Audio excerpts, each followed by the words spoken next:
Good morning and welcome to Cartoonist Kayfabe. My name is Jim Rugg. I'm Ed Piscor. And I'm Brian Moss. Special guest Brian Moss in the house. These Cartoonist Kayfabe videos are brought to you by the comics that we make. Ed Piscor's Red Room, Antisocial Network, and Trigger Warnings, both in stores now, completely self-contained, which means you can pick up either of these books, whichever one you see first, and that is the perfect place to start. Brian Moss recently illustrated The Eightfold Path. Get that wherever books are bought and sold. And his newest comic, Outer Heaven #1, available now. Outer Heaven #2, on its way soon. My latest, Hulk Grand Design, is in stores now and will be collected in a Treasury oversized edition in January 2023. You can pre-order that right now at your local comic shop or online wherever you buy books. And Street Angel, Deadly Squirrel Alive, back in print from Image after a year out of print. So pick that one up now wherever you get books. And let's get into this video, man. What a pleasure to go through some of Brian Moss's collection, and starting with the official Marvel Comics tryout book from 1983. This is sort of a legendary project. Brilliant on Jim Shooter's part, man. Get everybody that wants to make comics to buy one of these things, and the best person gets a job. With the hope and promise that you may get an opportunity to make comics for us. When you look at the literature from that time, it would say stuff in the editorial like, you may have a chance to meet a guy, really hedging their bets so that they don't get into any weird legal entanglements. But B. Moss, I got to thank you so much, man, because I never laid my eyes on the interiors of one of these tryout books in my entire life. I saw digital, of course, the Charles Burns inks over top of John Romita, or some famous, or was it JR whose pages are? JR. But I cannot, I purposely did not look through this thing so that we could catch reactions. Look how smart this is too. $12.95. You see, it's a giant book. Anybody at home, that's comic book size. Right. This is your 11 by 17. This is how comics are made. In the era of what, 40 cents, 60 cents? Right. Exactly. And this would have been a revelation to me. Yeah. Just seeing going through remove the color, remove the ink lines. Well, it's funny because immediately I think of you, Jim, and when I see this now, you know what I mean? It's amazing, from the get-go. If I saw this as a kid, I could not have resisted it, and it would have been begging the parents for $13. Feels kayfabe, right? That's marker. That ain't Doc Martin dies. Right there. Yeah, it's probably not what it looks like if you're actually coloring this thing. But let's dive in, and man, Jim Shooter's name prominently featured on the spine, by the way. This was a good idea, and he knew it. You can see his intro, just give me a chance, really reaching out to those aspiring creators.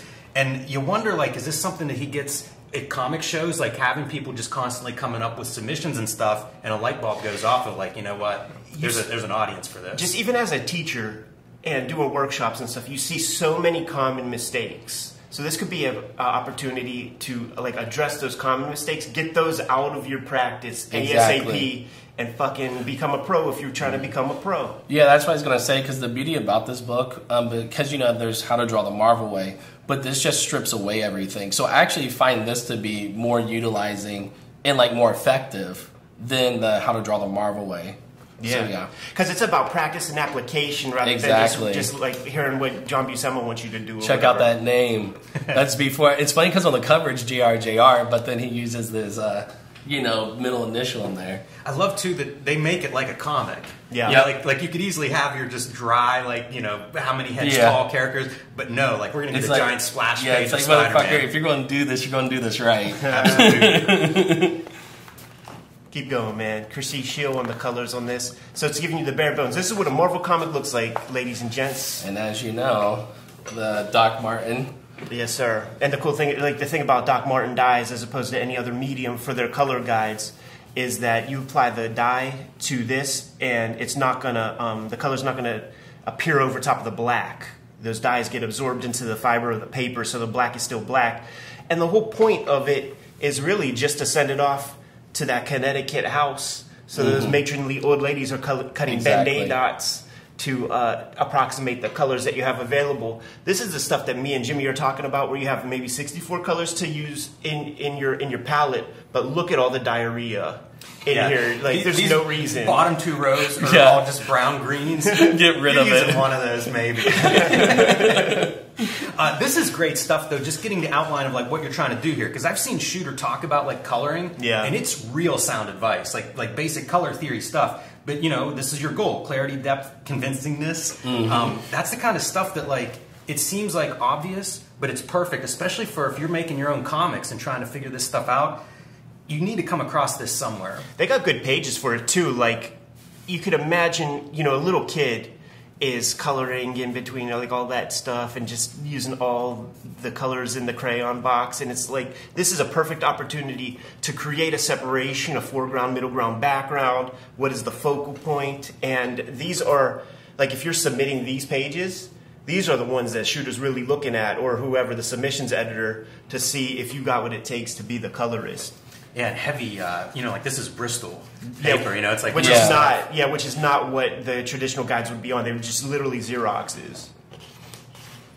If I had this book, this is what I'd be drawing on, like the blank sheets. This should have been amazing. It took me forever to find like decent 11 by 17 paper whenever I read that's what you're supposed to use. Yeah. It's interesting too because it feels as if the quality is actually different than current paper in the sense of the Bristol board. So I actually was surprised by that part of it. Yeah, it's definitely Bristol vellum, the toothy stuff. Yeah.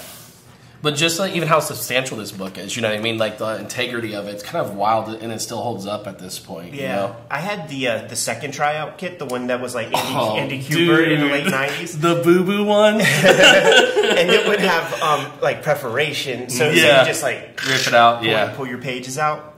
Absolutely. And once again, man, every job that you see in the credits are going to be outlined in this book. So and here's just your inking info. That simplicity, too, of just of telling you what it is, you know what I mean? And it's like, even that, like the idea of a goal, you know what I mean? Yeah, that's the conscious incompetence. Now you know what you don't know. Exactly. Put it to practice. And it's interesting because like you read what the inker's going to do here, and it's like control of value. Not anymore. You know, it's like the colorists have taken over so much of what the inkers used to do here. Ooh, he's saying the inkers are tracers. Oh, no. My first job in comics was inking, man, so don't throw inking shade my way. Now, aren't these beautiful still? Oh, so that amazing. blue holds up. And I'm looking at the monitor to see, hopefully these things are showing up because they are very light. But this is what we would know as like non-photo repo blue. So Jim, can you imagine when you're a kid and you get this? This wouldn't make any sense to you. You'd be like, wait, what? Why are they blue? My pencils don't look like this. Right, exactly. I remember the first time I used the blue pencil and I was just like, wait, I don't understand the point of this at all. So like I can imagine, you know, when this was first printed, I think it was like 82, and if you were a kid getting that, you would not understand what the hell's going on. And I feel like you wouldn't want to molest your shit. Like, you would just practice. Like this. It's like, Mom, we got to go to Kinko's. Like, I understand you just spent $13 to get me this thing, and like an Atari tape is like, you know, $20. Right. But we got to go to Kinko's because I need to like do some test tries before I ink this thing. Yeah, I'd be terrified to actually put ink on this paper. Yeah. It's beautiful though. Like actually looking at it now, like I want to take this home and ink it now. Totally. We know your Junior's pencils are so inviting to an inker. Yeah, it is. But then you guys very interesting problems to solve as an inker. We're using black and white line reproduction. So we're seeing the drapery of the bottom of that chair, and we're seeing value over top. So now you have to be Al Williamson. That's exactly. And figure this shit out. You know, like that little bit of stuff. If you ink that with line, you're going to fuck up Peter Parker's face. Right. He's going to look like the demolition axe. Yes. You know what I'm saying? So, like, you gotta be choosy, or geez, imagine how haggard you're gonna make this bitch. Right. On them lips. It's such good drawing though, right? Yeah. Like, so good. I'm actually surprised at how refined his style was at this point still. You know what I mean? I wonder if this may be kayfabe, and that I bet he's doing real tight pencils for this project. Yeah, yeah. Oh yeah, he's not gonna like show his worst side. You know what I mean? Yeah, and he's not gonna rush the job. And he's a good guy because like Buscema would be so much more insurmountable. There's a little bit of wonk to this era of JRJR that's like, okay, like maybe that's a little bit more accessible to a noob, because you can't have Art Adams or something, you know what I mean? Like, right. Like you need to start somewhere, and this is a good place. And you're so right about some of the hatching. Like I look at that jacket, and it looks like it's just full. It's solid black, but you look close, and it's like there are wrinkles and folds and stuff in there. So I feel like if I would approach it, I'd leave some space around the drapery, and then do it all black, and then hit it with some white to try to be impressive to Jim Shooter, and be like, "Yo, Jim, you're Mount Lebanon, man, Homestead, Homestead. My dad worked in the mill too." I also like seeing the lettering because that was something I'd always read about in those how-to books, and it was like the letter would do the borders, all this stuff, and then you see like, oh, phone, like incidental lettering in the panel. Leave that up to the letterer too. My man Phil Felix, teacher at the Kubert School, I would talk to him and be like, okay, so when you were fucking lettering the nom, that means you got Mike Golden pencils, and then you had a like lettering guide, Ames lettering guide on top of Mike Golden pencils, and put in your lettering and give it back. So you got to see his pencils. Did you make Xeroxes? Like I would just like chew his head off about that stuff. Can you imagine the pressure of that, like having a Mike Golden pencil show up and you're going to just start dropping it right, on it's it? like, no way, man. This is the one I always remember from Charles Burns. Because Charles Burns just couldn't help himself, dude. Yeah, that's when he goes off the rails. That's amazing. That's begging you to do something. That's a ridiculous panel. Just shirtless Parker flexing. Super. With that, like, coif. You know, that's a yuppie. That's a Gordon Gekko. You know what that is? That's Matthew McConaughey and Wolf of Wall Street. Right there, man. This is how many times a day you jerk off? This is John Romita Jr., dude, getting ready for the disco. You only jerk off twice a day? That's rookie numbers. It's almost Jake the Snake Roberts over here. It absolutely is, man. Post crack. That's a nice sample. So, like 5 pages of pretty stellar pencils to work on. I think that's the deal. Five of everything, man. You had about 6 to color because you get them to size and stuff. But actually think about this, guys, because we know the outcome of this, you know. Mark Bagley. Yeah, exactly. Now, think about that because J.R. fits into that weird space of like, you know, coming off of his father and then like that generation in the early 80s. But he somehow transcended that because you associate him more with those guys. Well, I personally do with like your Eric Larsons and those guys. So it's kind of funny to see like they're like looking at his work or tracing, you know, or figuring out their style through this. So it kind of like is a cool riff to see that transition, that generational thing put together. You're right, man. I never even thought about that. Like the amount of influence this would have had on like a generation of, you know, 15, 16, 17, exactly. like guys that are coming up and are ready to go, and then you get this. It'd be everything. It'd be like, this is what you got to do. And I was thinking about like looking at her hair because it is just these like scripts. That's an Eric Larson. It's a lot of people. Yeah, It's stuff that we'll pull out in some of the comics we look at, especially the 80s stuff, where it's like, that's just a texture and we read it as hair. Yeah. Right. I love that stuff. Yeah, that's when Klaus Janson inks Wolverine chest hair. Yeah. like we know that texture, man. All right, now to the lettering. Sweet. So here we go, Ames guides. Yep. You get your different speedball nibs, which we've seen in some different places lately. Funny pages, man. You don't ink with this shit. The question is, how many people actually did this part? You know, that's the point, dude. Even at the Kubert School, man, when we would have our lettering class, dudes would dip. Yeah, it was real disrespectful, man, because they would just disappear. You know, you have 2 classes a day, 3.5 hours apiece. And like when Uncle Phil came in with his little toolbox and what he was working on at the time, he was just basically like, here's High Eisman's assignments. Like, I'm going to grade him. He's old as fuck right now and can't be doing 4 classes a week. I got a letter, Superman Adventures for DC. That was like the last hand-lettered book.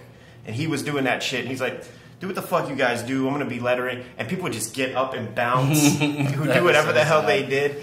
And like I took it so serious because being down with indie comics and seeing Clowes and Pete Bagg and seeing Robert Crumb and Chester Brown, like everybody with their hand styles, the Lowe's Pros. So like I was making a concerted effort to come up with the Eddie P font. Mm-hmm. It's interesting also because if you think about this, if you wanted to game the system, all you had to do was like practice the lettering, skip the like inking or competing in those parts. You're getting in. You will be the only one. You will have that job. That was the other thing too, man. I remember reading interviews with the Kubert brothers and not understanding what nepotism was or how that shit worked, but reading that they were like 12-year-old professional letterers. And I read that when I was 12 maybe, and like, okay, this is how I'm going to get my first job. That's good stuff. It's such a take. Like it makes me wonder. Like everybody else who's 12 and wants to make comics, like why weren't they following that note? You know, like figuring out their own lettering. And check this out, man. Because like if you, this is the difference between jobber and cartoonist, right? Because like the jobber follows rules and directions. So like those other pages are the ones to ink. You don't ink these, right? When any of us are like, but these have Spider-Man. It's like, no, this is what I wanted to do. You know what I mean? This panel especially. Yeah. What fun that would be. Yeah. It's hard for me not to bust out the brush pen right now. Totally. If you left us alone with this, Brian, and you don't come back face when you come back. Oh man, it makes so much sense though that like Charles Burns would get hold of this and have to like play around with it because like it's very inviting. It'd be very fun to like. It'd be fun to letter this. What do we get? 4 pages of lettering to do? Just 2 pages. Yeah, it's like you have to commit. We're getting in and out. Totally. But you're right about inking this too. Like that's how you end up with a really nice piece. This is the shit that Jim Shooter's in the office with like Annie Nocenti and Louise Simonson and shit, and they're cracking open the brandy. They're putting a little ice cubes on it and like, let's read the scripting part of these people's Marvel tryout shits. Let's go, ladies. Because you know that shit is ridiculous. Because it's Xerox copy of a Xerox copy of like Stan Lee, Roy Thomas, Steve Englehart, like all a million years worth of comic reading. And then now it's going to be like, hey, bad guy, like, are you breaking into a window right now? Probably describing exactly the shit we're seeing. Mm-hmm. Oh. Yeah, 200 words on each of these panels. Descriptions for the captions. And you got to show those purple pros. And it's all cosplay. Oh, dude. I want Tim Vigil to script this page. Look at this one right there. Yeah, because I mean that pose with that cocked hip, right. And she's leaving real satisfied and stuff. And he's like, "Yeah, I'm gonna smash that again. Wow, I'm gonna smash that tomorrow." Because he likes bossiness. Can this be an accident? You don't put a page like this together. Like, how else do you read this, man? So you see your plot outline too. I would see these once in a while. I remember seeing like a Peter David Hulk plot, and it was like 3 pages. It was mostly a fight scene, and it's real loose. You know, it was like really up to the artist to interpret it. But it was like, this is what we got to do in these 3 pages. So kind of neat to see this.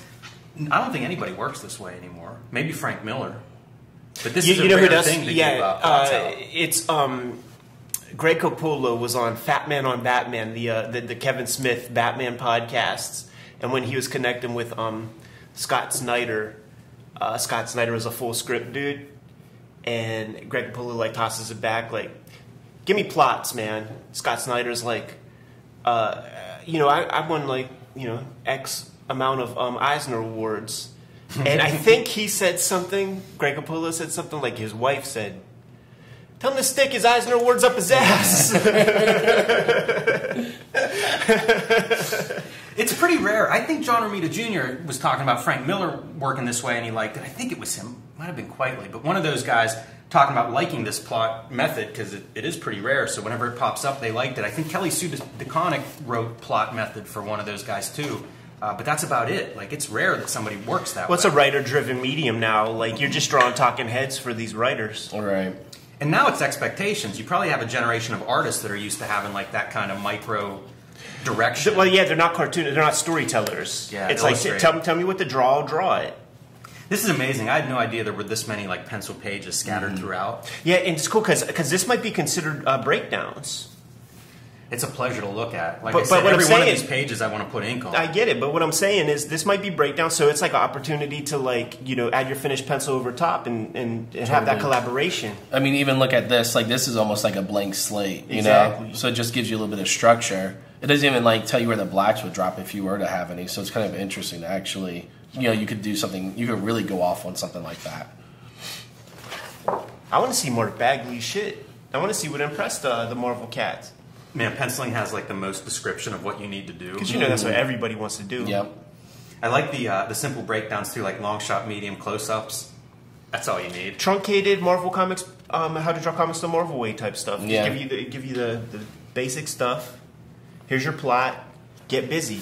And here's your pages. Are they perforated? Yup. Yep. Oh, man. Mm-hmm. Is there Brian, one? it looks like you tore one off. I know, dude. I didn't even realize that. That's funny. Yeah, but isn't that inspiring? Like, now it's just like potential. You know what I mean? Oh, yeah. Yeah. It's potential, and it's that thing people talk about of being like intimidated by the blank page. Yeah. Because you think of all those pages we've seen up to this point, and now you get to this page. There's a reason you put this in the back of the book. Right, exactly. Because if this were page 1, I feel like it'd be... I don't think they talk about too much. thumbnails or nothing, man. So that's a missing piece, and that's probably one of those things where a writer put this book together, because the thumbnail is a very liberating notion, you know, and that's something that I didn't even really think too much about before going to art school. It was the teachers who were like, oh, no, guys, like, every house has a blueprint, like, fucking work it out on some bullshit paper, get confident, get comfortable, and if it's even tight, you might even be able to blow it up and, like, trace some stuff off, and so much of your work could be done. You know, a lot of these guys would do the thumbnails about this size and literally work out their full perspectives, because when you go to this size paper and you got to put a vanishing point, right, you know, 20 feet away, maybe you don't have the Jeff Darrow table that his dad built him. You know what I'm saying? So like that, this is a book created by the comic book writer. It could be a perfect book if there was some like real artistic input beyond close-up shot, medium shot, you know. It is such a powerful tool doing those layouts, because like my first Street Angel series, no layouts. I didn't start that until I did Plain Jane's, and the editor was like, do layouts, because for different reasons. And I would do very detailed ones for that book, and skip penciling, like you said. Right. You know, it was a deadline crunch. But like, it's a tool. Yeah, it's a really strong one. To not be mentioned is you're leaving a big piece off the table for everybody. And he might not have even known, which is a weird thing, because it's Jim Shooter. Like, he's famous for basically drawing those Legion of Superheroes comics on type and paper, giving them to Kurt Swan, who pretty much sticks to the compositions. So that is an unfortunate oversight. I absolutely love this as like your checklist. I feel like that's something like tape up on your drawing board or on the wall or something wherever you're working, because it's super basic, but you do need those things. Yeah, like if they're not in there, or if something's not working, check the list and see if you've covered all these basics.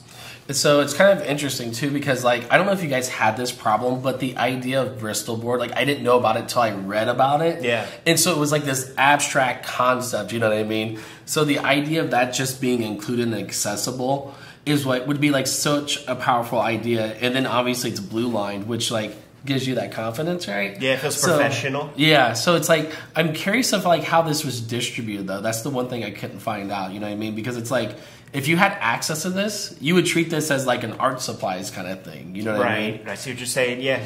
I'm willing to bet that it's probably mostly through direct market distribution channels, but some stuff would creep into like a Pat Catan's. Yeah, you know, there'd be interesting like those Walter Foster books or whatever. Yeah, they would have dropped the ball if they weren't able to get this into some of those arts and crafts stores. Right, and also like I would guess some bookstore stuff in conjunction with like How to Draw Comics the Marvel way, because that's where I found my copy of that the first time. And, you know, they had some inroads into bookstores, and they were probably trying to exploit that, too. Totally. Fantastic, man. This is a big check off the list of things I've wanted to see in my life. And the submission. I was going to say, this is a nice piece right here. I've been cleaning up my work area and finding some of my rejection letters and stuff like that. That submission stuff was such a big piece. And now, like, I don't know, you know, in most cases, I'm not even sure that you can submit to a Marvel or DC in this way. Not cold. There's nowhere to submit to, really.